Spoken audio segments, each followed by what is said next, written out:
Darius Whitfield arrived in a tailored suit, prepared to lead a major tech summit. However, hotel staff requested he wait outside.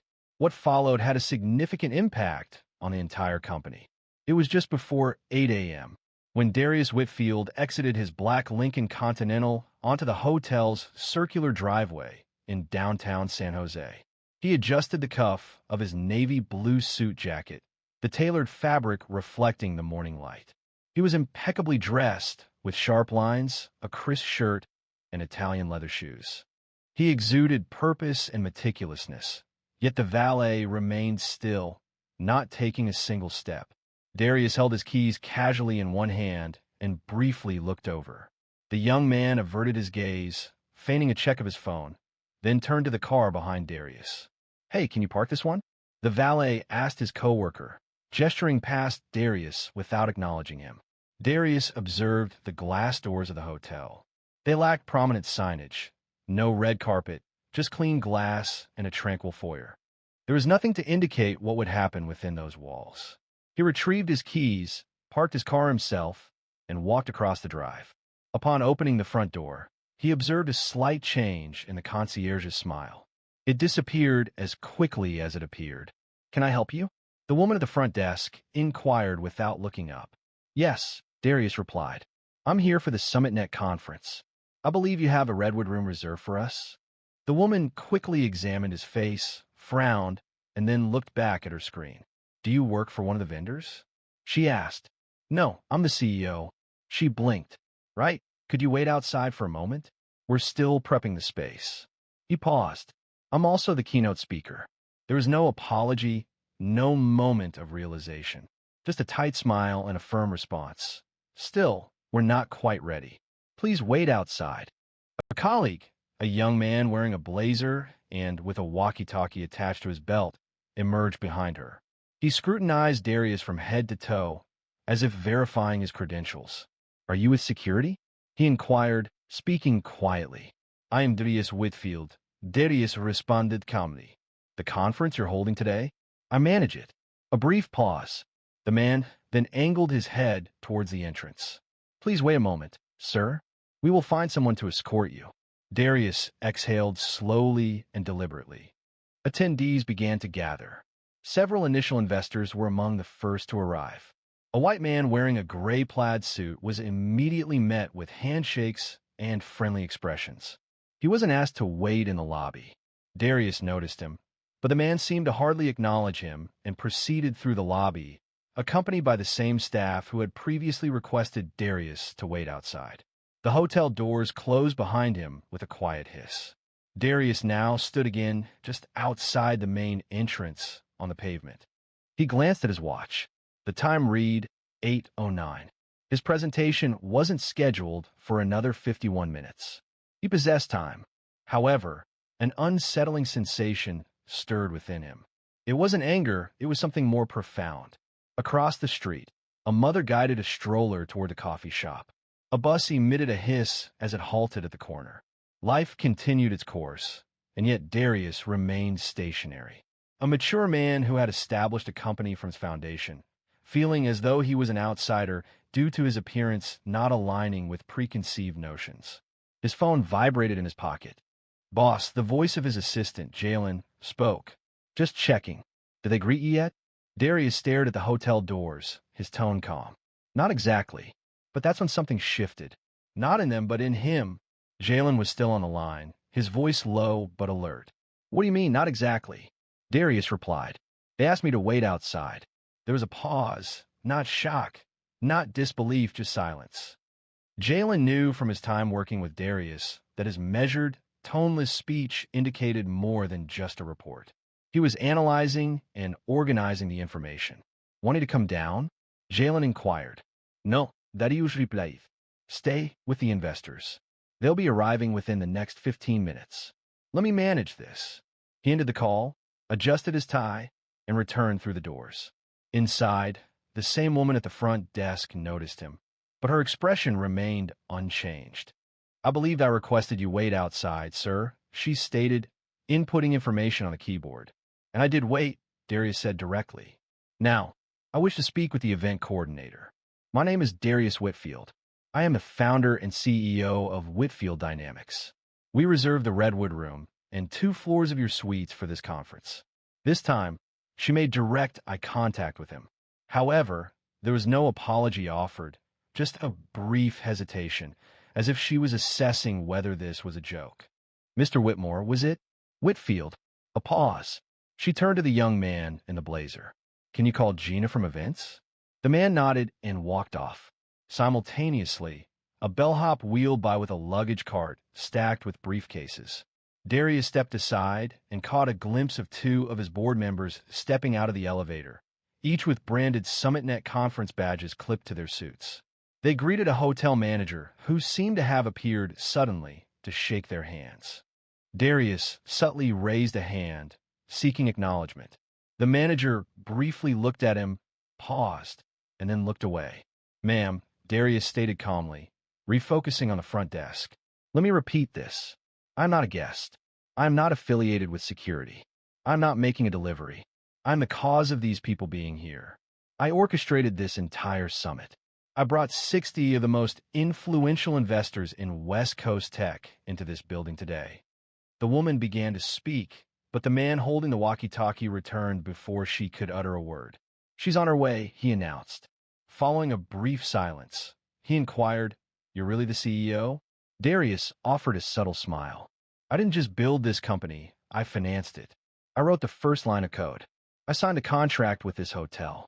And I chose this location because I believed in the idea of professional courtesy. Both individuals looked at him. He continued, I've got $5 billion under management. I was nearly ready to believe you could assist with that. The ensuing quiet felt unusual. It wasn't a reaction of doubt. It was awkwardness. The woman at the reception desk moved, appearing hesitant. Before she could respond, Gina from events entered the lobby quickly, carrying a folder and already speaking. Mr. Whitfield, I sincerely apologize for the delay. We weren't notified of your arrival. Please come with me. The Redwood Room is prepared, and coffee is being served. The investors are already assembling. The same staff who had requested he step outside now retreated, as if dividing water. Darius followed Gina past the desk, past the man with the walkie-talkie, and past the woman whose face was flushed now.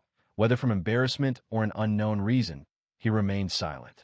Explanation was unnecessary, because their misunderstanding wasn't a man attempting to enter a place where he wasn't welcome. What they overlooked, what they were unwilling to acknowledge, was a man who held ownership of the space. Remaining silent, allowing them the opportunity to adjust their actions, they did not. However, what followed would not be a demonstration of anger. Instead, it would serve as a lesson in remembrance, and Darius possessed a remarkable memory. The Redwood Room was located at the rear of the hotel's conference wing, beyond a hallway adorned with abstract artwork and subdued carpeting. Within, the lighting had been lowered in preparation for the initial presentation. Chairs were arranged in rows, a podium displayed the SummitNet logo, and a side table held bottled water and elegant name placards. Darius quickly surveyed the room. Jalen was positioned at the front, adjusting sound levels with the AV technician. Investors were arriving, engaging in hushed conversations over coffee. Unbeknownst to everyone, something had occurred in the lobby. He didn't proceed to the podium, not yet. Instead, he entered a side room, the private lounge reserved for speakers, and shut the door. He then retrieved his phone. Tammy, he exclaimed as his head of operations answered. We're moving the summit. There was no surprise audible on the other end. Tammy was accustomed to this manner of communication. Today? She inquired. Right now, he replied. You want to relocate 50 people with less than an hour's notice? Not want. Need, he corrected. She refrained from questioning further. You want me to call the Fairmont or the Hayes? Hayes, he stated. I want every investor redirected there. Make sure they understand this isn't a scheduling issue. It's a matter of principle. I will provide further details when appropriate. Please cancel the remainder of our reservation at Willow Creek Manor. Suites were included. If there's resistance to releasing the booking, please charge any associated penalties to me directly. Tammy released a slow breath. Acknowledged. Contact Jalen as well. instruct him to postpone the opening and redirect the guests. Subsequently, Darius concluded the call. There was no raised voices, no abrupt phone placement, only decisive action, efficient and straightforward. He observed his image reflected in the lounge's dark glass window. He felt neither justified nor triumphant. He simply felt weary. Weary of entering spaces where people perceived everything about him except his true self. A gentle knock sounded. It was Jalen. Shall we review the slides? Darius declined. Plans have changed. Jalen looked surprised. Are we departing? I'm already handling it. It took a moment, but then Jalen understood. They hadn't attempted to rectify the situation, had they? No. Should I inform the board? I'm taking care of it directly. Please ensure the guests proceed. No one was to acknowledge the hotel on departure. Within minutes, Jalen was discreetly communicating the situation through subtle handshakes and nods. Emergency relocation, he murmured to one group. We've got a superior setup just a few blocks over, he informed another. Mr. Whitfield will provide details. Simultaneously, Tammy was contacting the Hayes, securing their backup venue, arranging staff, transferring AV equipment, and lunch catering. Darius revisited the Redwood room a single time, returning to retrieve his notes and laptop. A hotel manager then emerged, his expression strained, holding a folder. Mr. Whitfield, I'm informed there was an error at the front desk earlier today, and I want to offer a personal apology. It was never our aim to cause offense. Darius interjected smoothly. You simply demonstrated a lack of standards. This isn't a matter of pride. It's about expectations. The manager appeared taken aback. Is there a way we can rectify this? Darius closed his laptop case and looked at him. You had your chance. He didn't raise his voice. He didn't need to. The only thing louder than outrage is absence. The room, moments earlier filled with leading investors, was emptying quickly. As Darius left through the same lobby where he's been instructed to wait, he noticed the desk clerk watching him, her lips pressed tightly. The young man with the walkie-talkie had disappeared. He continued walking. A black SUV was waiting outside. The driver opened the door. Darius got in, his phone already ringing. However, this wasn't the conclusion of the day's events. It was merely the point at which others began to arrive.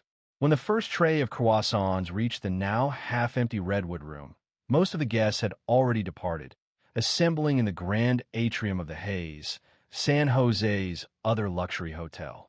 The staff at that location required no introduction to Darius. The reception gave him a welcome as if they had anticipated this for weeks.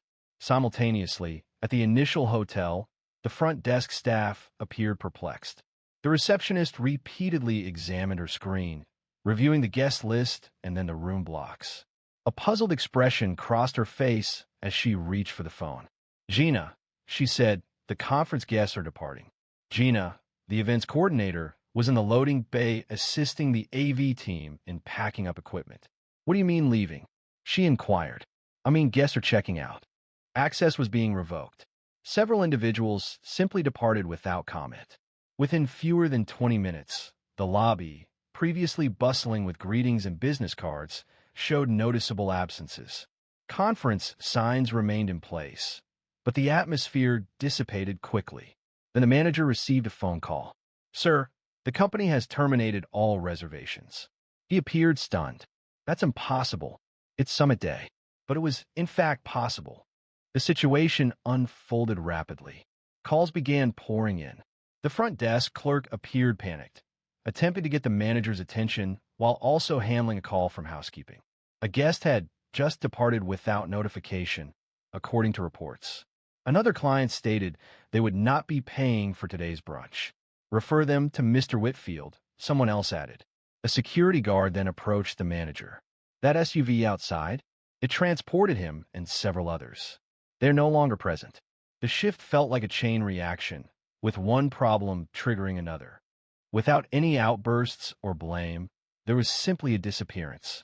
At the Hayes, Darius addressed the group, standing before a large projection screen in a bright conference room.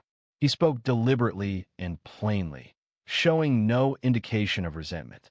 Before we start, I'd like to express my gratitude for your adaptability. I understand the change of location was unforeseen, but I think the place we meet reflects what we prioritize. A quiet acknowledgement rippled through the room. I selected that previous hotel due to its reputation, the quality of its service, and its convenient location near your offices. However, this morning, I was reminded that a refined lobby and a five-star rating do not ensure courtesy. He paused. I was requested to wait outside, twice, by staff who did not once inquire about my name. I parked my own vehicle. I reintroduced myself.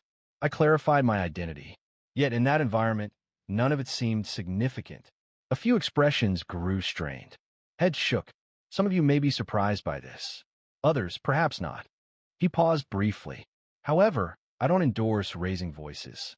I don't endorse diminishing others simply to demonstrate a point.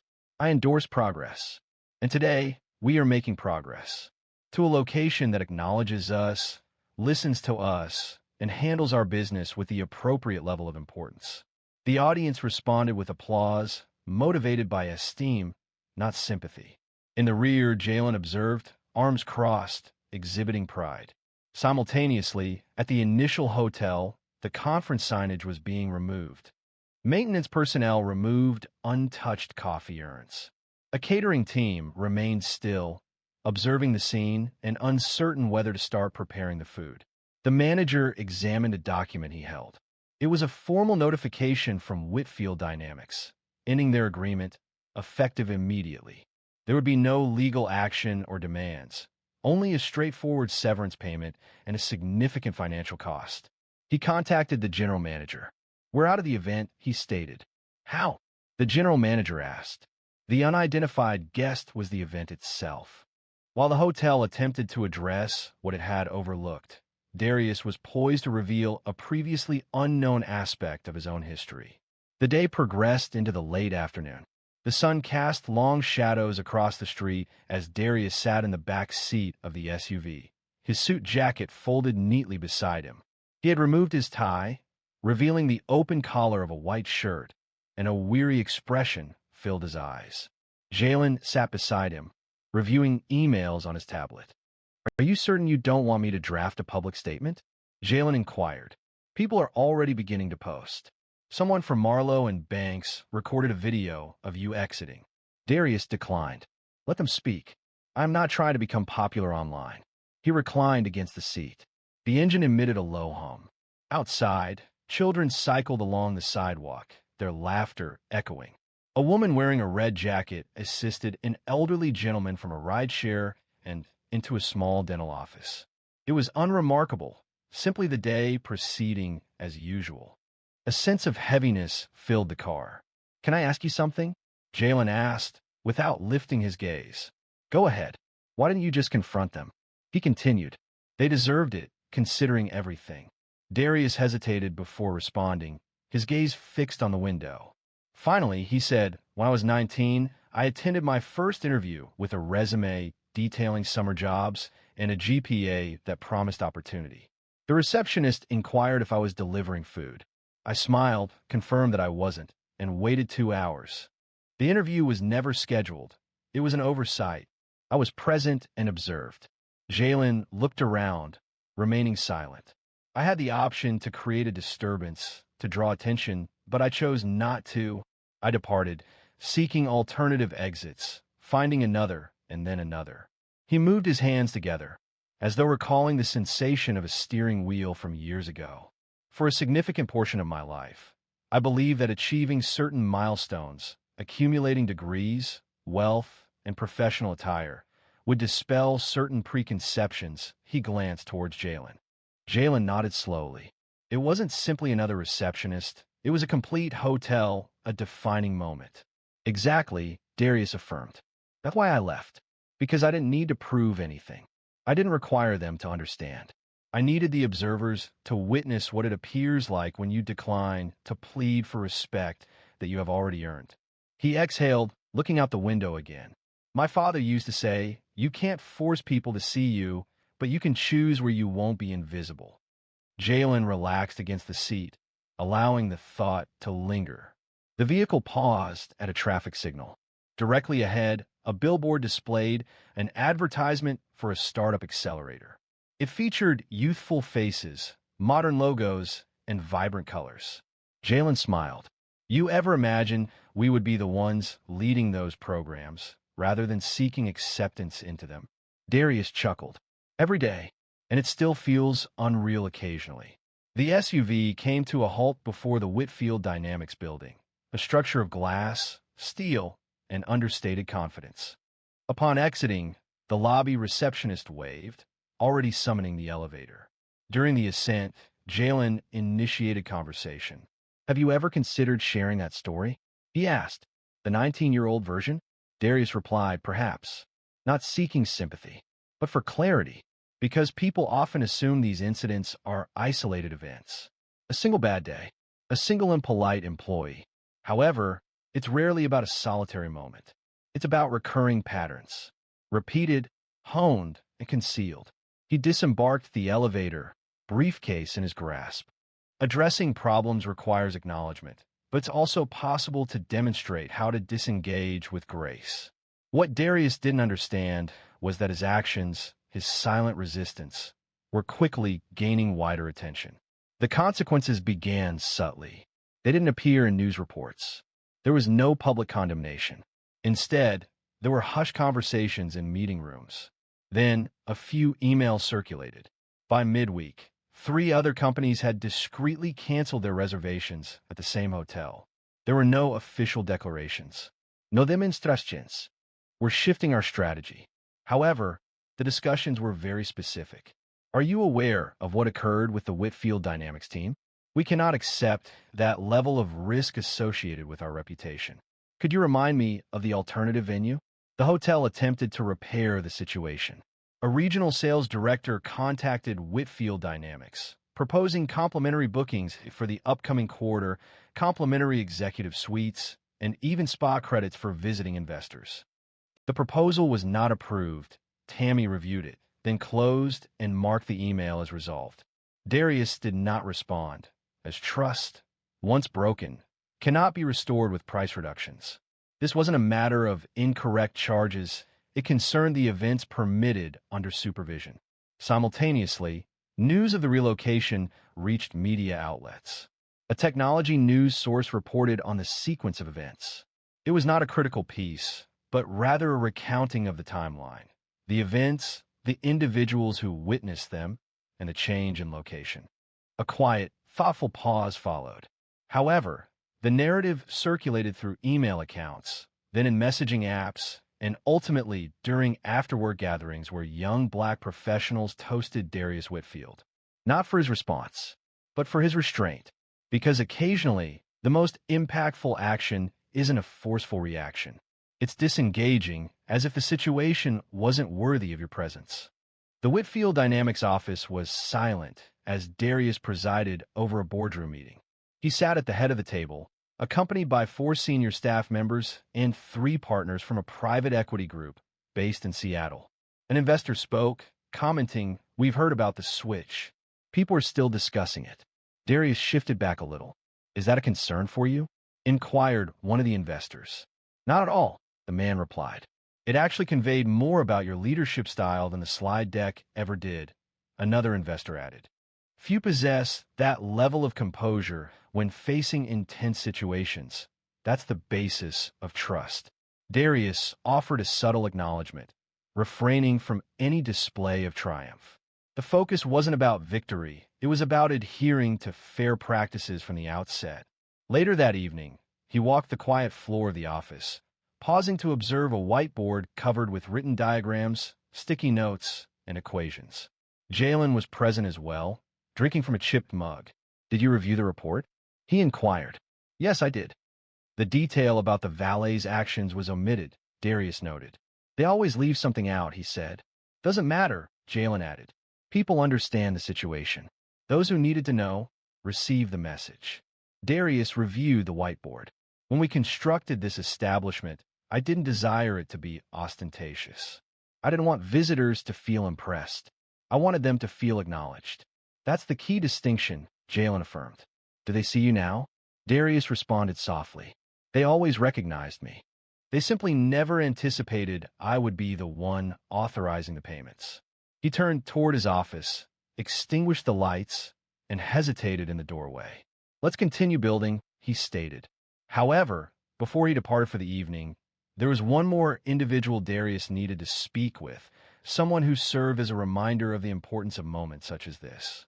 The following morning, Darius stood beside the floor-to-ceiling windows of his office, holding a newly brewed mug of black coffee. The sky appeared as a flat silver, creating a sense of quietness and distance. A gentle knock sounded at the door.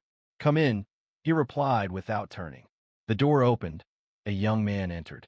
This was Elijah Green, in his mid-20s, intelligent but still inexperienced, a junior analyst at Whitefield Dynamics. He held a folder, seeming hesitant about the timing. "You said you wanted to meet?" Elijah inquired. Darius turned, offering a brief nod and indicating the chair opposite him. Elijah took a seat, placing the folder on his lap without opening it. His gaze shifted, suggesting uncertainty about where to start. I'm aware of what occurred at the hotel," he finally stated. "Some of us were discussing it in the lunchroom yesterday." Darius remained silent, allowing the quiet to linger, not awkwardly, but calmly. "I suppose I simply wanted to inquire. How do you manage to not be affected by it?" Elijah asked. "How do you keep your composure when it's so apparent?"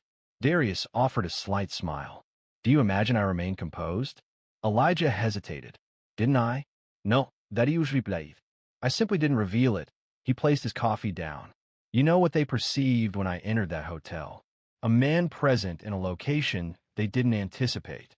Nothing else held significance. Not the professional obligations, not the agreements, not the convention. Only their own conception of what authority embodies and who doesn't align with it." Elijah moved closer. "Then why not challenge them? Why not expose them publicly?" "Because the world is already aware," Darius explained. "That's not the core issue. The true challenge lies in demonstrating to future generations that you don't require their validation to take action. You don't need their authorization to feel like you belong," Elijah affirmed thoughtfully. "You navigated the situation with composure," he commented. "If it had been me, I'm unsure," Darius continued. "That's the key point. You don't need certainty. You simply need to retain this understanding. Don't sacrifice your dignity because of another person's lack of understanding. If they misunderstand you, allow it. However, ensure the foundation you're establishing for yourself, your company, your name, and your team creates a sense of inclusivity for everyone." Elijah paused, the sentiment resonating more deeply than anticipated. "That's the essence of leadership," Darius stated. "It's not about reacting aggressively. It's about creating opportunities elsewhere." A brief silence followed. Then Darius moved closer. "Now what's in here?" he asked, gesturing to the folder Elijah had brought.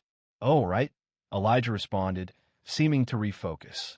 "It's a new proposal from the behavioral data team. We're incorporating changes based on your feedback from last week." Darius opened the folder and quickly reviewed the first page. "Excellent. Let's schedule a meeting with the team this afternoon." Elijah started to leave, pausing at the doorway. "Thank you," he said. "For what?" Darius replied, "For showing us how to progress." He acknowledged Elijah with a subtle nod. Elijah departed the room. Outside, traffic flowed consistently, as if the world remained oblivious to what had transpired. However, those who had observed would not easily forget. This extended beyond a single man and one hotel. It encompassed all the rooms people enter where someone perceives only a partial truth. It was about the subtle ways authority can exert itself, through initiative, not response. And it concerned altering the established order without accepting the tools offered.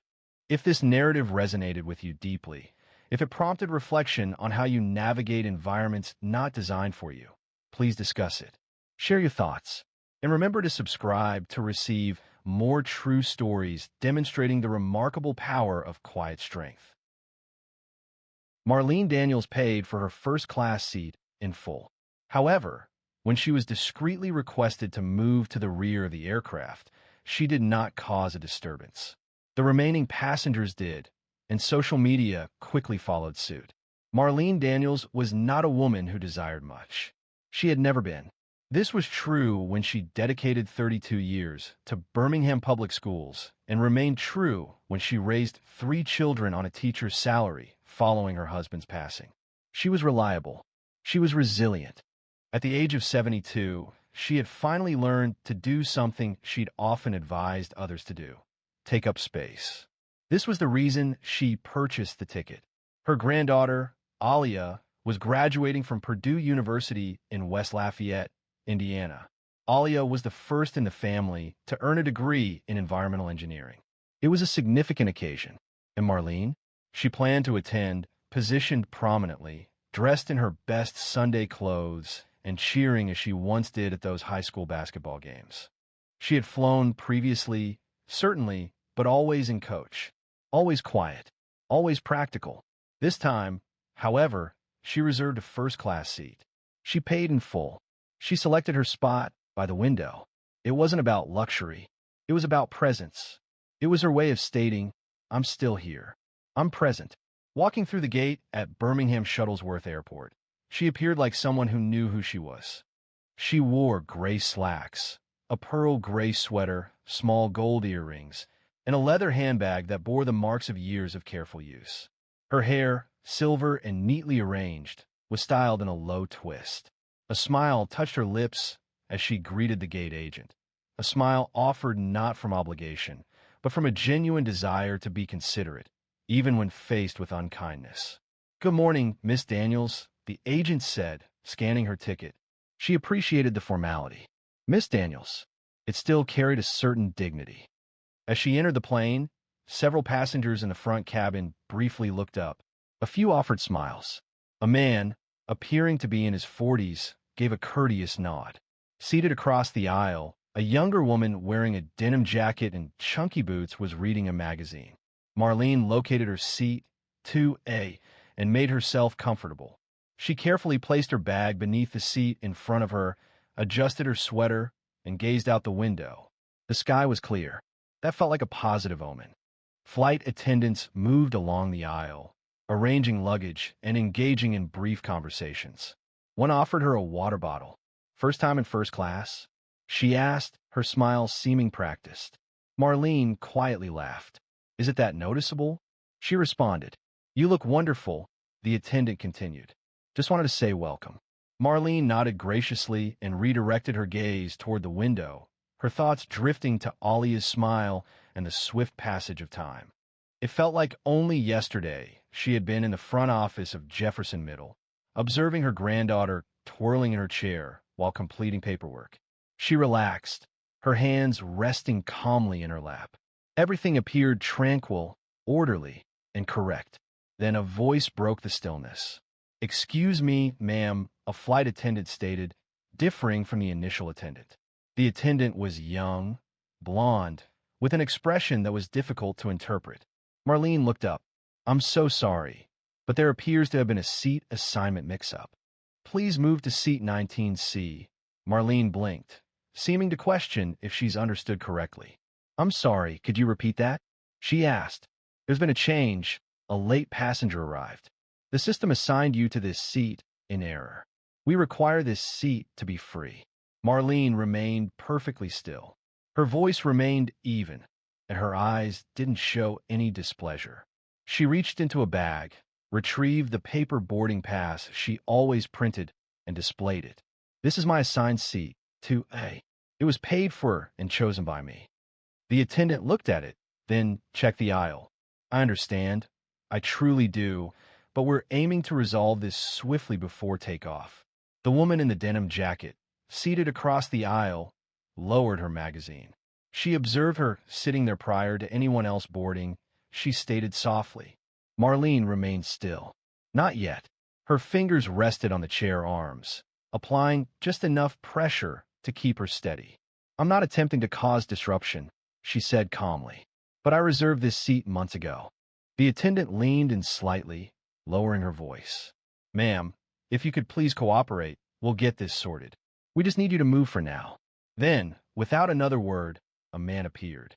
Tall, white, neatly trimmed beard, dressed in business casual, holding a laptop bag. and looking impatient. The attendant gave a small, practiced smile. Right this way, sir. But Marlene hadn't moved. Not yet. Marlene's fingers remained curled tight around the armrests. She detected the subtle sounds of passengers arranging themselves, zippers fastening, and safety belts securing. Yet the atmosphere surrounding her felt heavy, resistant to movement. The man now stood almost directly in front of her seat, looking down with an expression that was a blend of confusion and annoyance. "This is two-way, right?" he asked, looking towards the flight attendant, but not Marlene. "Yes, sir," she replied. "Just a minor misunderstanding. We are resolving it now." Marlene spoke with composure, but her voice conveyed firmness. "How is this addressed?" The attendant attempted to maintain a pleasant demeanor. "We simply require you to take seat 19C. It remains a satisfactory seat, and we will ensure you receive compensation for the disruption." Disruption? Marlene lifted her eyebrows. Being asked to vacate the seat I paid for in front of a completely full plane after I had already been seated? That is not a small matter. The man finally made eye contact with her. He did not speak, just gazed. And something about that silence, easy for him, unsettling for her, felt significant. "Ma'am," the flight attendant repeated, her voice now more assertive. "Please." Marlene glanced around. Silence filled the cabin, but eyes were fixed on her. The man seated across the aisle appeared uneasy, fidgeting in his seat. The younger woman with the magazine continued to stare. She didn't desire to create a disturbance. It had never been her way. She had always instructed her students to overcome embarrassment with grace, not noise. At this point, she questioned what she would be conveying if she were to leave unnoticed. However, her dignity couldn't sustain the entire journey. Marlene carefully released her seatbelt, retrieved her bag, and rose. The flight attendant sighed, clearly relieved. "Thank you," she stated, and moved to allow the man to take the seat, where he opened his laptop and straightened his tie as if it were a routine occurrence. Marlene held her back straight as she walked along the narrow aisle, passing rows of strangers who didn't meet her gaze. She arrived at row 19, located seat C, and put her bag under the seat without a word. The chair was smaller, situated nearer the restroom, noisy, confined, and not at all what she had anticipated. She settled in quietly, feeling a stinging in her eyes. A man seated across the row, a teenager wearing headphones, looked at her with a questioning expression. She gave him a weary smile. A weight settled in her chest, not from the seat itself, but from the lack of surprise. She had hoped, perhaps naively, that circumstances had changed. That at her age, following her considerable contributions to others, she wouldn't need to demonstrate her right to what she had purchased. She glanced down at her hands, noticing a slight tremor. Her wedding band remained on her finger, even after so many years. She had raised 3 children, 2 of whom were now professionals. She had dedicated her life to her students, writing letters to parents, staying late to tutor. She had broken up fights, buried students lost too soon, taught kids how to believe in themselves even when the world didn't.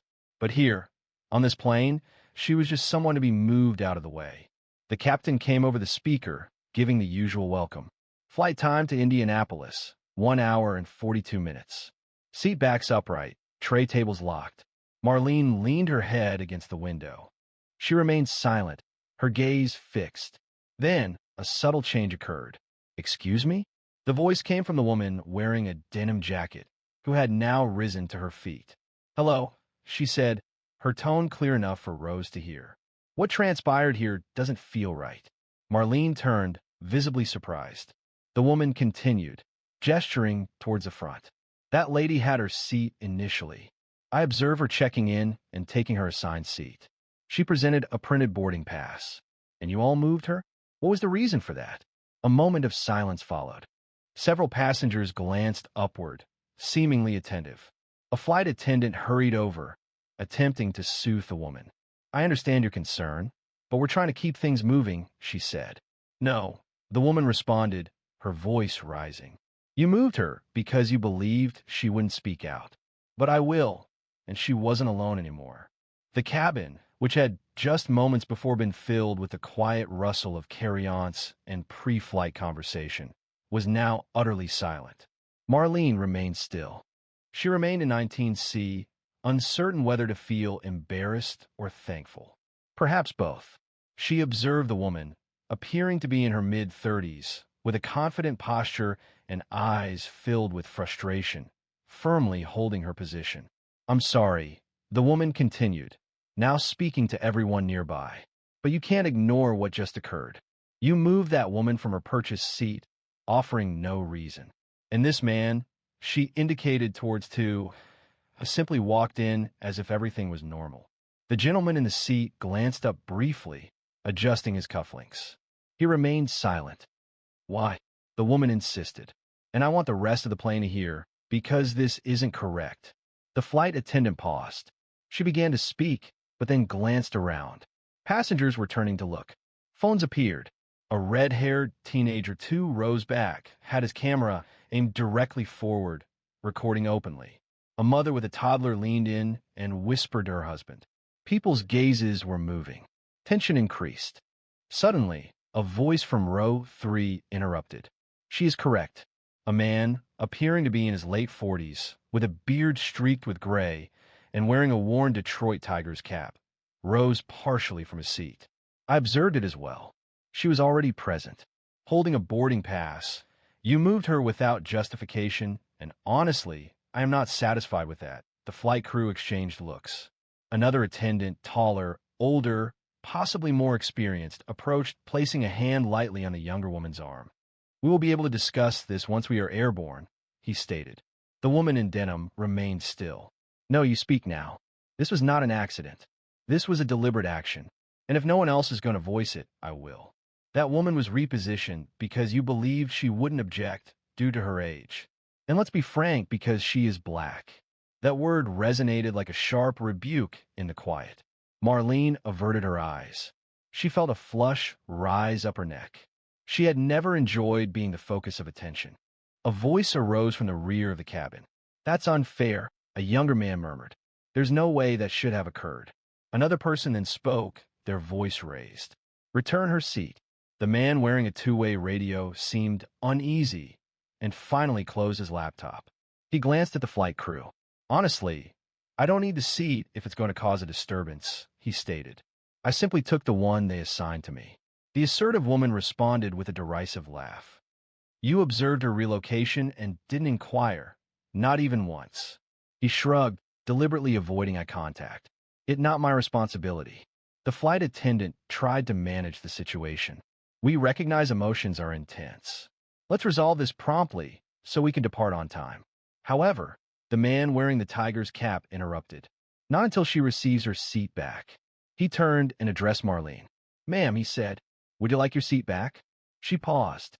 She had dedicated much of her life to instructing others on how to utilize their voice to champion what is just. Now her own trembled. "I don't want to be the cause of this flight being delayed," she stated quietly. "You are not," the woman from row 2 responded. "You are the reason it might finally be rectified." That was when it occurred. The man in row 4 rose, followed by a couple situated behind him. "If she doesn't receive her seat," someone declared, "we are not sitting either." Flight attendants began to panic. Someone reached for the phone to contact the pilot.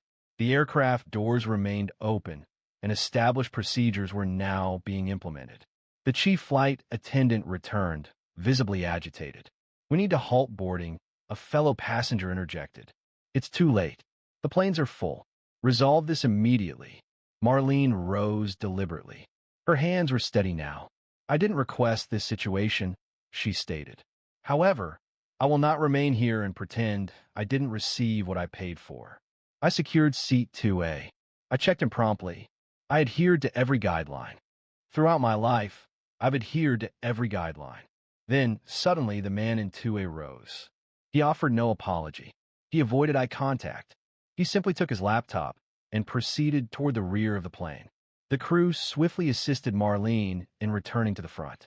As she passed, numerous passengers acknowledged her with nods. Several offered words of encouragement. "Good for you. You didn't deserve that." "We saw." She resumed her seat in 2A. The armrests felt altered this time. Not stiff, not cold. By the time the plane departed, the video had already been uploaded online. As the aircraft ascended through the clouds, the mood within the cabin remained subdued. Marlene was seated in 2A, her hands calmly resting in her lap. She had not consumed the offered beverage. It wasn't necessary. Her mind was occupied. She felt no anger, not a vocal expression of it. She was considering her granddaughter, reflecting on the world Alia was entering with that degree. This incident, this small public humiliation, wasn't unprecedented. However, something about it felt different this time. In row 18, a teenager with red hair had already posted a 23-second video to TikTok with a caption, "They move an old black woman out of her first-class seat for some dude." The entire plane seemed to agree. The reactions were immediate. "That's disgusting. She deserves to have that seat back. What's the airline? Tag them." By the time the flight landed in Indiana, 3 influencers had compiled a video that was distributed by an account called Justice from the Aisle, and it had already surpassed 80,000 views. Marlene was unaware of any of this. She was still arranging her sweater and getting ready to text Alia upon arriving at the terminal. Her phone had remained turned off throughout the flight. As passengers exited the aircraft, several briefly touched her arm. "Your class act," they said. "Glad they made it right." She softly expressed her gratitude, her eyes appearing warm yet weary. She felt unsure how to react to the focus. A portion of her longed to retreat into the airport bustle, simply taking her shuttle and heading into town. However, upon activating her phone, it vibrated, and vibrated again. Numerous messages arrived, some from her children, others from past colleagues, and even a few unfamiliar numbers. Her youngest son, Louis, had attempted to call her 3 times. She accepted the call on the 4th ring. "Mama," he said, his voice already filled with emotion. "Are you okay?" "I'm fine, baby." "Why? You're all over the internet. I mean everywhere, Twitter, Instagram, TikTok. Someone has a video of you standing up for yourself. You handled that with grace, Mama. I'm proud of you." Marlene's chest tightened. I didn't even know she was filming. She captured everything. They attempted to displace you from a seat you paid for, and people are reacting strongly. She paused, taking a deep breath. "I didn't do anything extraordinary." "Yes, you did," Louis stated. By the time she reached the parking area where her shuttle was waiting, she had missed 5 additional calls. One was from a local reporter in Indiana. 2 were from media outlets she didn't recognize. Someone named Mia from the Morning Circle had emailed her twice already. Marlene lowered her phone into her lap, allowing the shuttle to rock slightly as it pulled away from the curb. A college-aged black woman with thick braids and a Purdue hoodie sat beside her. She looked at Marlene, paused briefly, then shifted in her seat. "Excuse me, ma'am," she began hesitantly. "Were you the woman on the plane today? The one in the video?" Marlene raised her eyebrows. "That fast?" The girl smiled. "People share things that are important, and this was important." Marlene paused. "It's odd. I didn't intend to be involved in something like this." The girl spoke softly, saying it hadn't been planned. However, she acknowledged that Marlene had managed the situation in a manner that resonated with many. Marlene returned a smile, then glanced out the window, observing the passing billboards and highway signs. She had simply intended to attend a graduation, and now the entire country was discussing the event. However, the airline remained silent, an unsettling silence. By the time Marlene arrived at her hotel in Lafayette, her name was already appearing in the subject lines of press releases. Unofficially, naturally, no company was willing to acknowledge anything that could incur a financial cost. However, the airline, Coastal Air, was aware of the situation. They had viewed the videos, read the online discussions, and hastily convened in private meetings. Marlene's phone rang again as she entered the elevator. An unfamiliar number. She allowed it to proceed to voicemail. She felt weary. She had traveled across 2 states, experienced humiliation, then received applause, and subsequently been drawn into a situation she hadn't requested. All she wanted now was a warm shower, a meal she didn't have to cook, and to see Ollie across that stage. Her room overlooked a small park where families walked dogs and students tossed frisbees. The sun was dipping behind the trees. Marlene watched for a moment before sitting down and turning on the TV. Local news was already on. The video, now exceeding 2.3 million views in under 12 hours, depicts what seems to be an elderly black woman being requested to relocate from her designated seat in the first-class cabin to make room for a younger white passenger. Other passengers on board stepped in, and the woman was ultimately returned to her original seat. She silenced the notification. Her phone vibrated again, a text from Lewis. Coastal Air has released a statement. It's underwhelming. She clicked the link. The official statement read, "We are aware of the incident on board Flight 482 today involving a seat assignment confusion. Coastal Air is committed to fair and inclusive treatment for all passengers and is reviewing internal procedures. We apologize for any inconvenience experienced." Inconvenience, she whispered, shaking her head. That word again. She remembered all the time she'd written real apologies in her career, when a teacher lost their temper, when a parent was left unheard. She avoided using that term, especially after incidents occurred. That evening, she accepted a phone call. Marlene Daniels? The voice was distinct and resolute. It belonged to a woman, professional in tone. Yes, speaking. This was Nina Morgan. I'm a producer with Midday Matters. We're interested in having you on our show tomorrow morning, just to briefly discuss your experience. It won't be intrusive. You're seen as representing something larger, and people are paying attention. Marlene hesitated. I'm not a symbol, she replied. I know, Nina responded, her voice gentle and sincere. That's why her refusal of the interview felt significant, at least for the time being. A quiet impulse arose within her.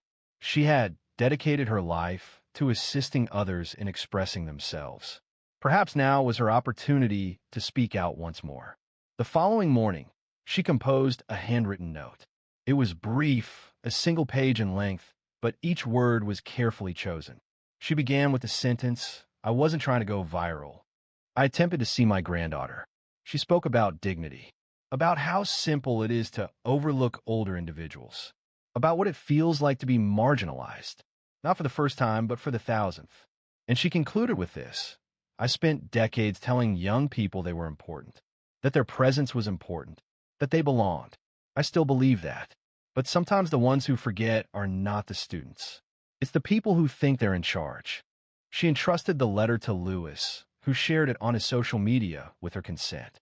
Within hours, by lunchtime, it had accumulated over 400,000 shares. Her story appeared on talk shows. An op-ed piece in the Indianapolis Journal commended her composure. Civil rights advocates incorporated her letter into speeches and public events. A particular comment resonated with her. It originated from a woman named Danielle in Topeka. "My mother experienced a time when she was pushed out of a bank queue and dismissed it with a laugh. She stated, 'People like us don't make noise.' I wish she could have witnessed this." Ms. Daniels, thank you. Your words helped me remember not to dismiss things so easily. Marlene was seated near the window, holding her phone and a letter. She hadn't raised her voice. She hadn't protested. She hadn't created a video. She simply stated the facts. However, the crucial moment she awaited hadn't arrived. It was pending on a campus stage. Saturday morning dawned clear and cool. Marlene hadn't slept well. Amidst the news reports, the communications, and the sensation of being observed by countless unseen individuals, finding peace had been challenging. Yet, her steps were firm as she entered the campus of Purdue University, her focus resolute. She wore a navy blue dress and a coordinating hat, the very one she'd reserved for a significant occasion. This was that occasion. She was unconcerned if people recognized her now. Let them. Today was not about her. She was there to witness her granddaughter's walk. The stadium seating was almost completely full when she located her row.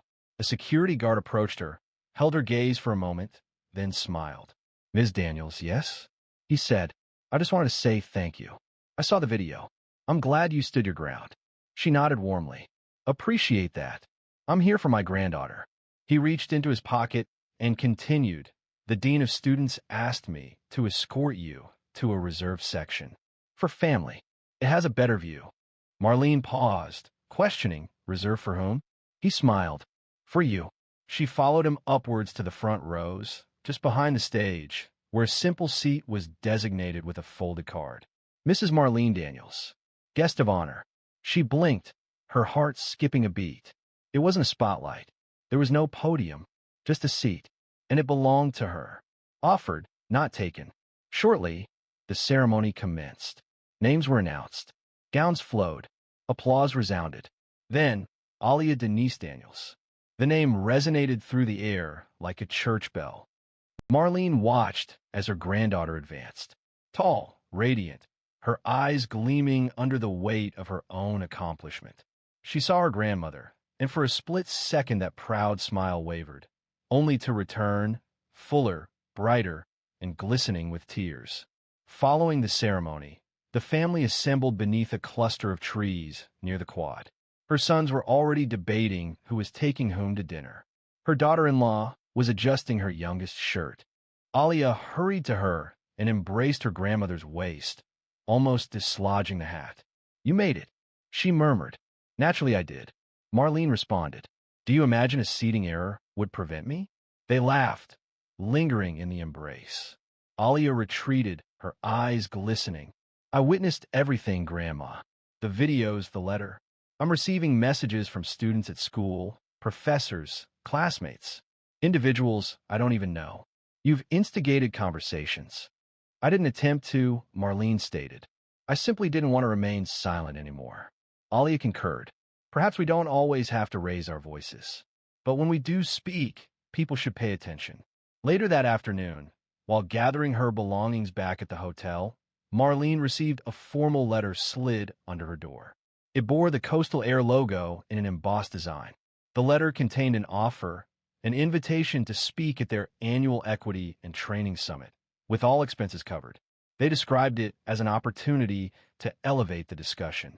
She read the letter twice, then folded it neatly and placed it in her purse. The next day, she called the number provided. Ms. Daniels, we're honored you returned our call, said a representative. We'd love for you to be our guest speaker. Your story, your grace, has moved thousands. I'm flattered, Marlene said plainly, but I won't be attending. The woman on the other end paused. May I ask why? Marlene responded, I wasn't moved to speak for your company. I spoke because my dignity fell out of place in row 19. She concluded the call softly and settled onto the bed's edge, observing a small group of children playing in the park across the street. The wind swirled leaves in lazy circles. She didn't require a public forum. She had already conveyed her message, and it was apparent without explicit statement. This time, the seat wasn't withheld from her. It was presented. She simply declined to occupy it. However, there was one final matter she needed to address. The information wasn't shared with the airline, nor with reporters. It was for all of us. The morning she flew back home, Marlene sat quietly by the airport window, observing the activity on the tarmac. Luggage carts, fuel trucks, a slow taxiing plane with its belly full of untold stories. She sipped coffee from paper cup, her hands now steady. The commotion had subsided. News cycles had moved on. Trending topics had displaced her face with fresh headlines. And that was acceptable. Marlene's actions weren't motivated by a desire for attention. They stemmed from an internal resistance to diminishing. Her phone vibrated again. It was another message from an unknown sender, a retired nurse in Arizona. The message read, I've spent my whole life apologizing before I even spoke. Thank you for reminding me I don't have to. Marlene reread the message, then put her phone away and surveyed the terminal. People passed by her, pulling carry-on bags, enjoying lattes, and holding onto their children's hands. Most didn't recognize her. She wore her usual gray sweater and pearl earrings, nothing extravagant. Yet, if one observed carefully, there was a certain quality to her demeanor, a quiet strength that surpassed mere physical bearing. She recalled the many years she had dedicated to assuring her students they mattered, instilling in young black girls the importance of carrying themselves with confidence, articulating their thoughts with precision, and refusing to allow others to diminish their worth. She believed she had concluded imparting this guidance upon her retirement. She was mistaken. Self-respect is inherent. It isn't acquired through achievement or dependent on positions, designations, or connections. It isn't bestowed by unfamiliar individuals, and it cannot be compromised when circumstances deem it problematic for another. It is rightfully yours, regardless of whether others acknowledge it. That was the core principle. It resonated not only with those who observed her movement down the plain aisle, but with the reserved individuals. Those who suppressed their dignity countless times in checkout lines, boardrooms, waiting rooms. Those who've been subtly indicated to relinquish their seat, either physically or figuratively, to someone deemed more significant. Marlene's story wasn't concerning revenge. It wasn't reflecting anger. It wasn't even focused on that man or that airline. The memory centered on the decision she made, resolving that she wouldn't remain silent for anyone. Just before her flight was scheduled to board, she rose and stretched. A young girl close by gently pulled on her mother's sleeve and murmured, "That's the lady from the video." Marlene offered a slight smile. It wasn't a broad smile, nor one seeking acknowledgement. It was the type of smile that conveyed, "I am aware of my identity." As she proceeded toward the gate, the same flight attendant from her initial journey appeared, though in a different uniform on a different day. The woman looked up, a flash of recognition in her eyes. She offered a brief nod. Marlene stated simply, "Good morning." Nothing more, nothing less. A lengthy explanation wasn't necessary. Applause wasn't required.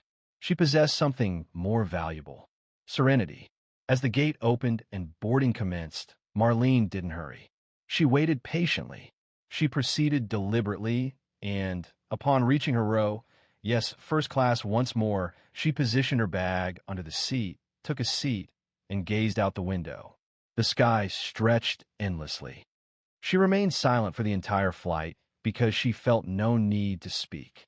Occasionally, the most impactful declaration is simply holding your place, particularly when others anticipate you to relinquish it. Therefore, if you're hearing this and you've ever felt diminished for asserting yourself, recall Marlene Daniels. Not because she became widely known online, but because she never increased her volume, and yet everyone understood her. If this narrative resonated with you, please share it. Speak when you are able. Remain in your seat when required. And most importantly, never allow another person to determine when your dignity is present. Mr. Braddock, the calculus teacher at Eisenberg High in Elkhart, Indiana, made a light-hearted gesture, singling out the janitor for amusement in front of the class. However, when a man calmly approached the board and solved the problem with unexpected skill, the room fell silent, fundamentally altering the school's perception of him. This occurred during fourth period on a Thursday, a typical day at Eisenberg High where students often watch the clock more than the lesson. Mr. Braddock had a certain reputation. Known for his sharp wit, impatience, and sarcastic remarks, he was a figure who evoked tolerance rather than affection. The classroom felt stale. Equations covered the whiteboard. A subtle scent of eraser dust and old sneakers permeated the air. Phones lay hidden beneath desks. A few students feigned attention, while others gazed out the window. Then, an event occurred, altering the classroom's atmosphere dramatically. While Mr. Braddock wrote another derivative on the board, a quiet squeak drifted in from the hallway. The janitor was close by, mopping just outside the classroom with his characteristic slow, steady pace. Braddock stopped speaking, looked toward the door, and gave a slight smile. Suddenly, he turned to the class and indicated the hallway. "Look who's here," he said. "Tell me, do you think you can solve this one?" He struck the board with his marker, mimicking a game show challenge. A ripple of laughter followed, not loud, but the type that makes you subtly adjust your posture, unsure of its appropriateness. Mr. Braddock smiled knowingly. "Come on, Lamar." Lamar Dorsey, a 52-year-old janitor, stood in the hallway, holding his mop. The familiar blue uniform, clean but faded, was on him, displaying L. Dorsey embroidered above his chest pocket. He remained still, showing no reaction. His gaze swept across the room. Then, deliberately, he entered. A mop rested against the wall. Several students straightened. Some anticipated a clever remark or a sudden departure, perhaps a jest or simply a walkout. However, that didn't happen. Instead, Lamar proceeded to the front of the room. "You mind?" he inquired quietly, indicating the board with a gesture. Braddock raised his brows. "Be my guest." Several phones silently emerged from backpacks. One girl whispered, "Is he serious?" But nobody interrupted Lamar. He picked up the marker, examined the equation, and paused, not because he was unsure, but as if he were considering something. Intensely, like someone studying a well-known map. He narrowed his eyes slightly. Then he began to write. There was no theatrics, no embellishment, just careful strokes, one line following another. The room became unnervingly quiet. The only sounds were the marker on the whiteboard and a chair creaking as someone leaned forward. Mr. Braddock crossed his arms, observing intently. His expression remained unchanged, though his jaw tightened. Lamar explained the steps aloud, his voice quiet and patient. "See, this here's a chain rule problem, but the trick is recognizing the inner function first. Once you isolate that, it becomes a lot cleaner." He moved with the ease of someone experienced, not just with the problem, but with the teaching. His manner was unassuming and not arrogant. He clarified matters straightforwardly, with clarity, as if he's dedicated more effort to instruction than to menial tasks. Upon completion, he secured the marker and retreated. The board displayed meticulous, well-structured work. He addressed Braddock, then the class. "That's one approach," he stated. And briefly, stillness reigned. A junior student in the rear murmured. He understood it correctly. Mr. Braddock remained silent. Not instantly. His mouth parted a little, but no words emerged. The silence became more pronounced than any joke he could have delivered. Lamar nodded politely and retreated to the door. He gathered his mop. There was no applause, no self-promotion, only that quiet assurance, as if he hadn't just dramatically altered the room. But as Lamar reached for the chalk, no one anticipated what would follow. No one stirred. For a complete 10 seconds, it felt as though the class had been pulled from a dream and placed into something authentic. The sort of moment that doesn't typically occur in a high school classroom. Lamar Dorsey, known as Mr. Dorsey, was in the process of leaving when a comment was made. Had he just thought that? It was Wes Hanley, a senior seated in the front row, who rarely spoke unless it concerned academic performance. He was completely serious. His eyes were wide with surprise. He glanced back at the board, as if the solution might have altered during a brief moment of closure. Braddock then spoke, his tone even and somewhat annoyed.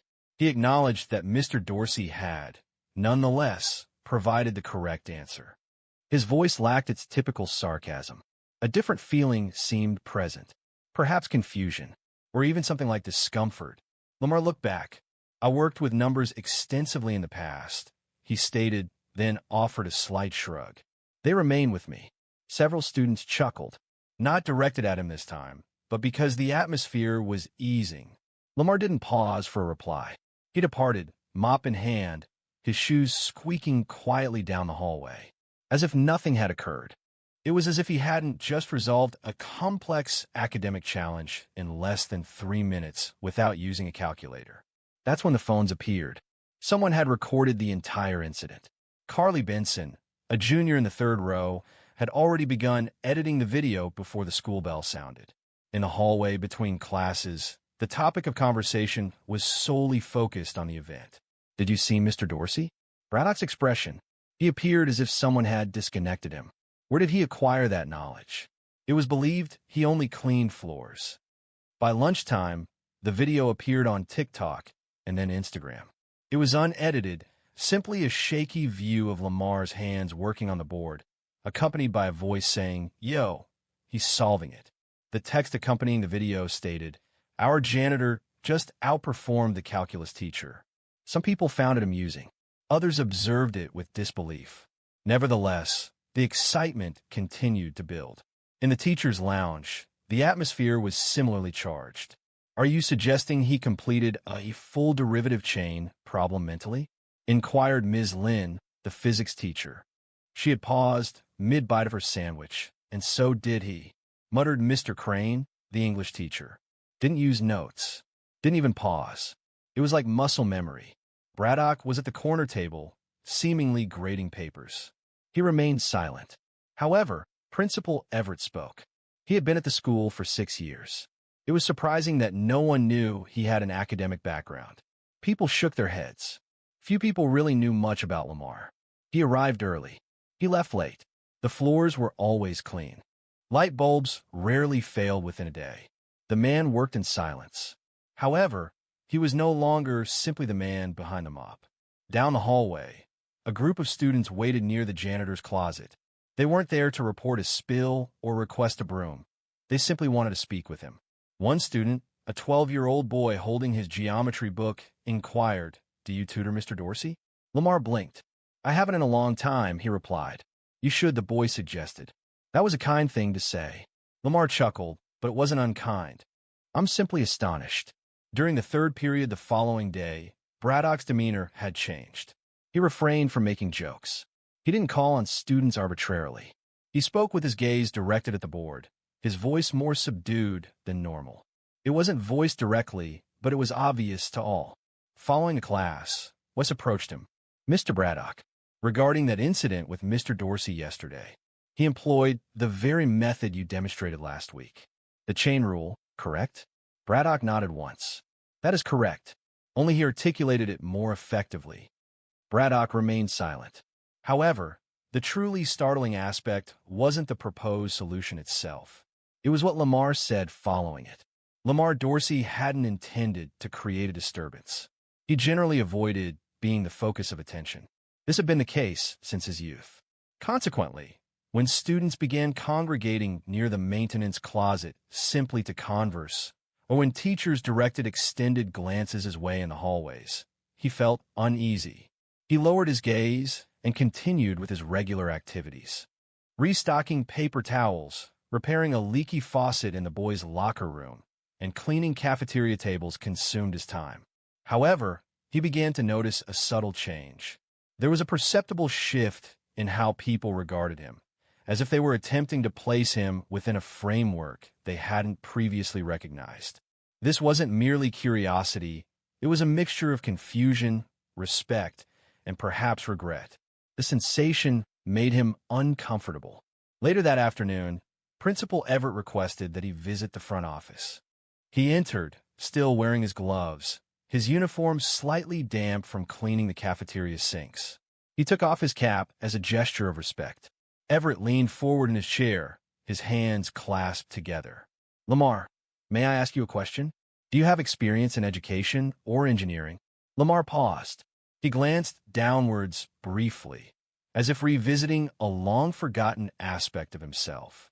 "I attended Purdue," he said softly. "Mechanical engineering. Full scholarship." The principal leaned back, eyebrows raised. "You serious?" was Lamar's reply. He had plans.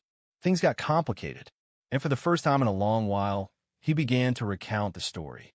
He'd grown up in Gary, Indiana. A bright young man, he's always been fascinated by how things worked. Motors, pulleys, anything he could take apart and put back together. His mother, Estelle, raised him and his 2 sisters on her own. She worked overtime at a textile plant and still found time to read to them every night. She held a deep conviction that education offered the sole path to advancement, frequently stating, "Books first, always." She explained that the world might attempt to deny opportunity, but possessing your own key ensured access. Lamar secured that key. He was valedictorian, a winner at the state science fair, and then received a scholarship to Purdue.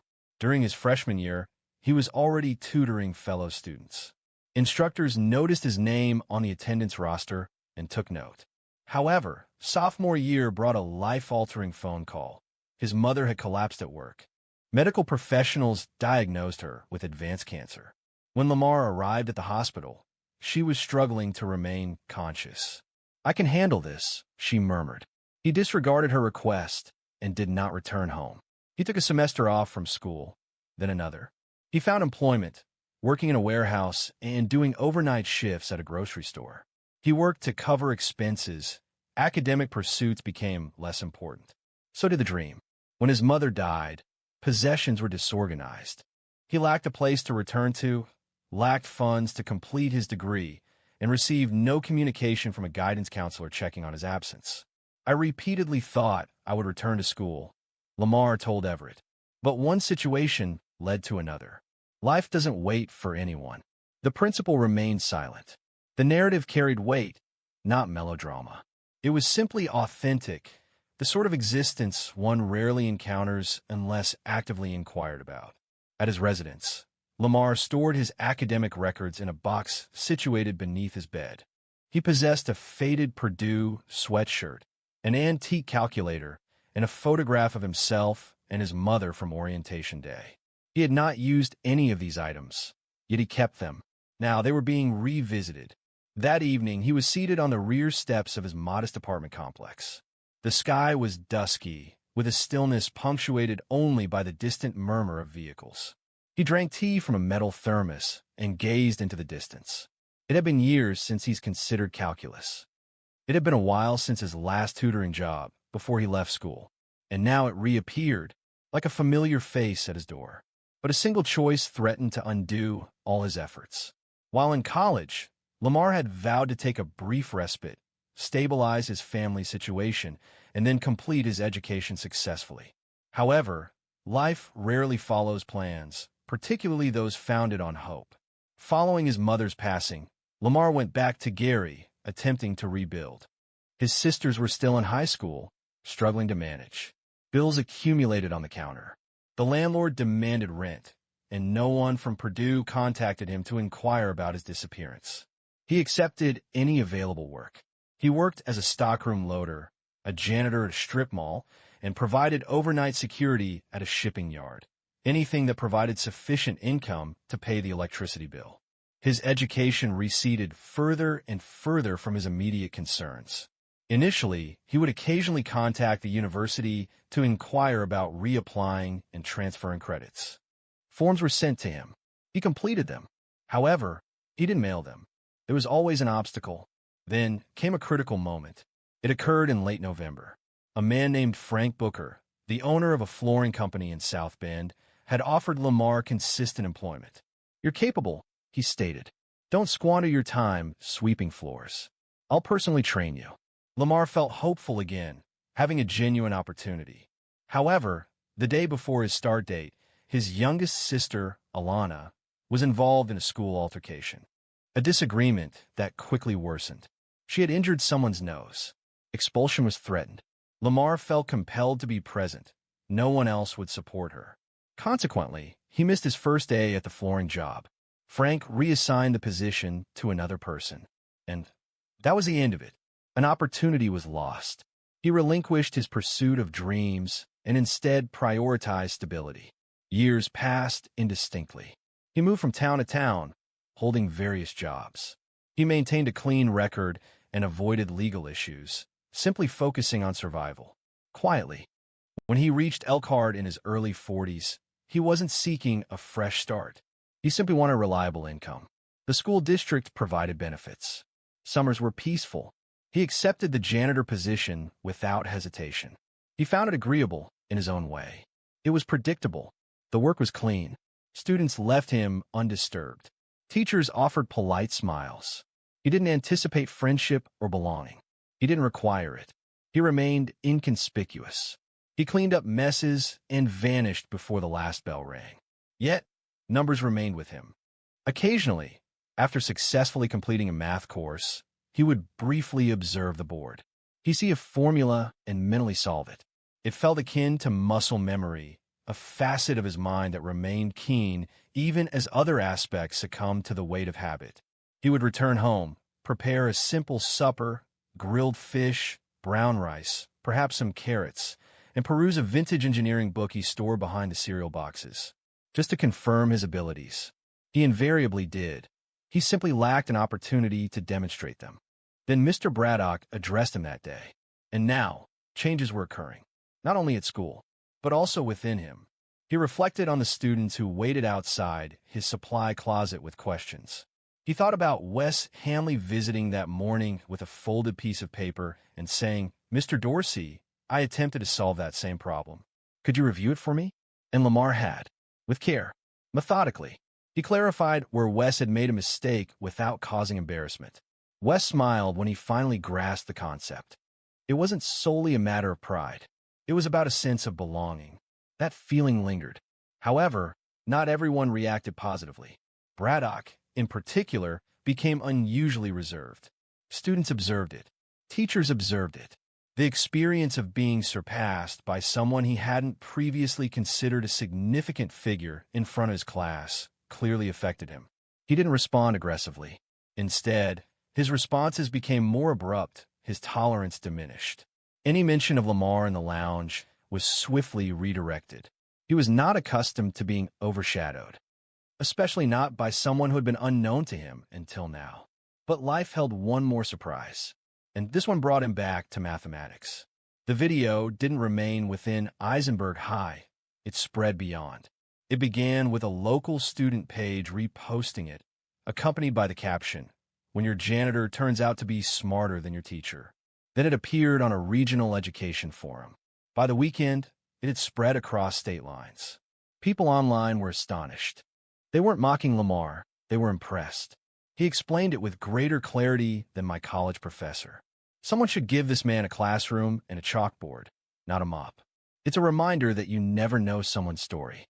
By Monday morning, Lamar had no idea any of this was occurring. He didn't use social media. He still had a flip phone. When he arrived at work, the first thing he did was repair a jammed paper towel dispenser in the girls' bathroom, just like he always did on Mondays. But something felt different. Conversations stopped as he passed. Students nodded, not out of duty, but with an unusual sense of respect.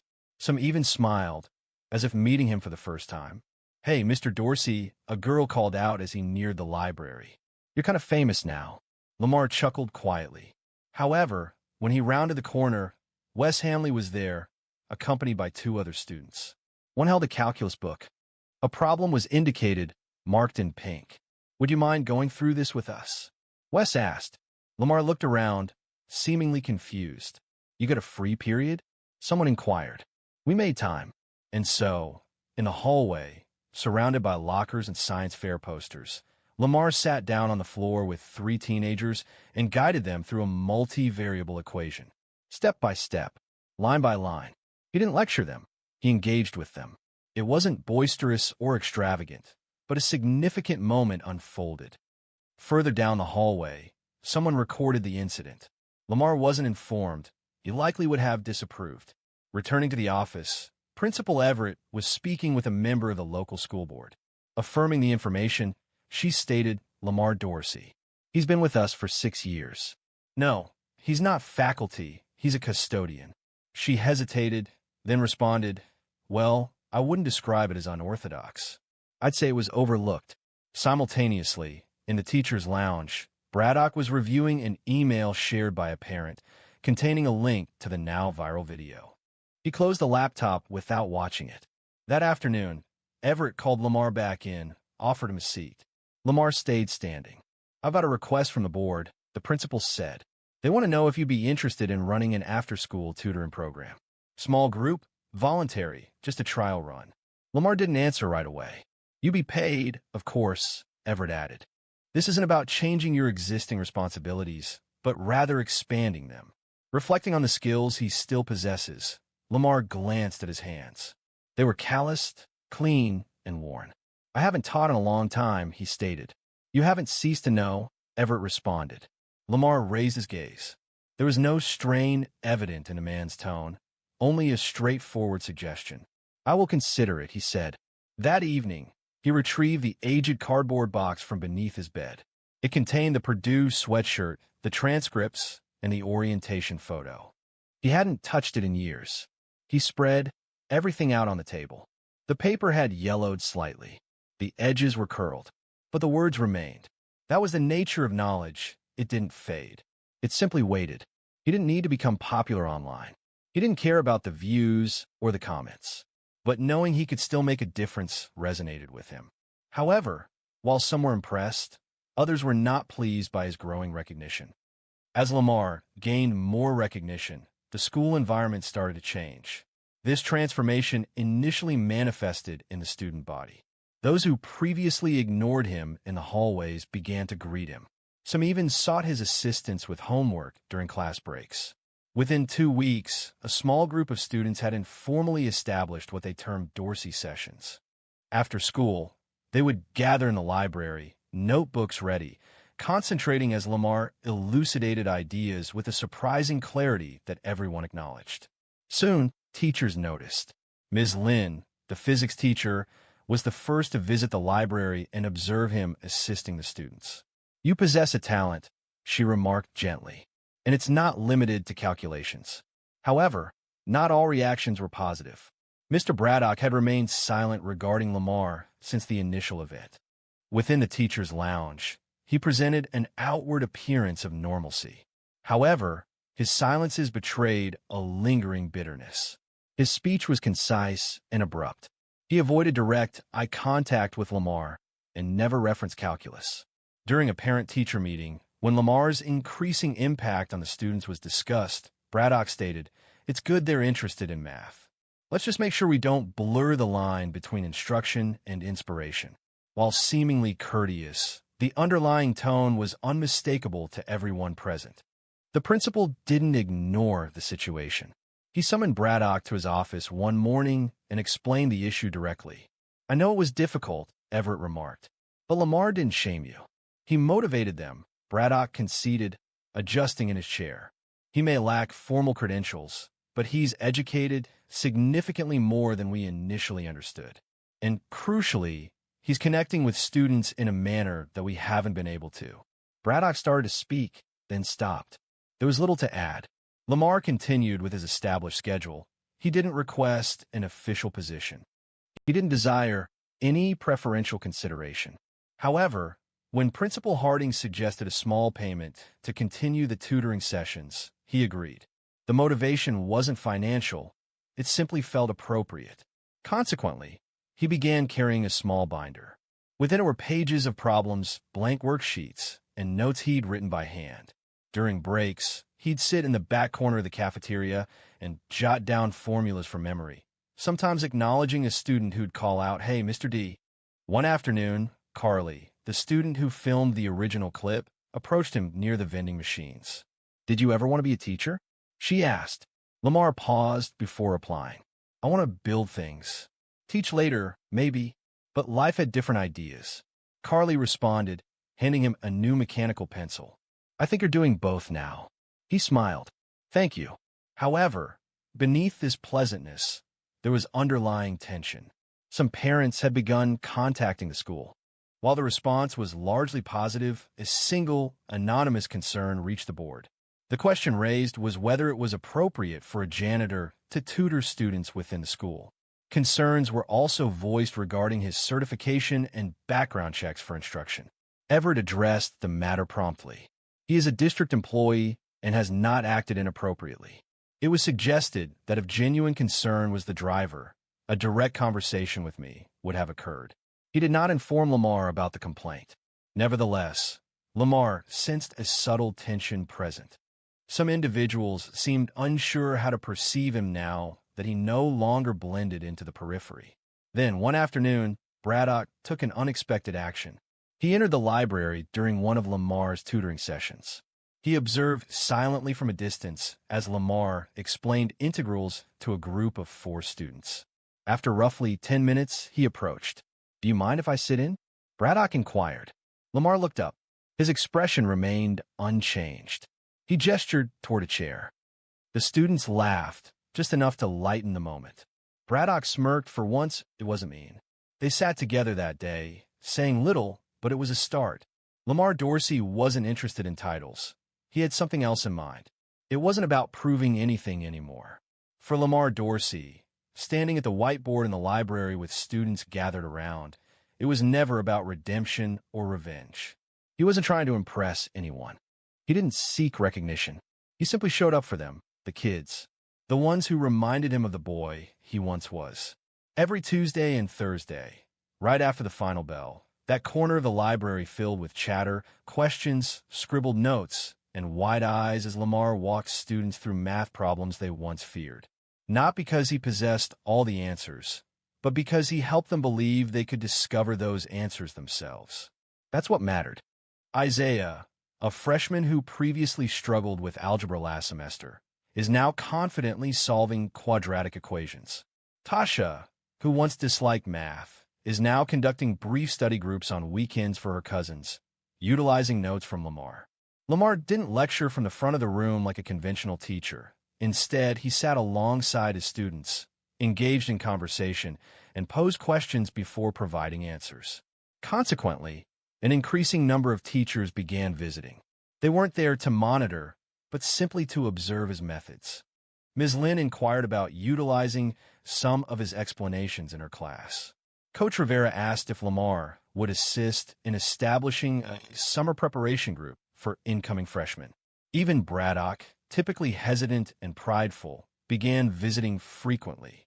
While not every day, he visited often enough.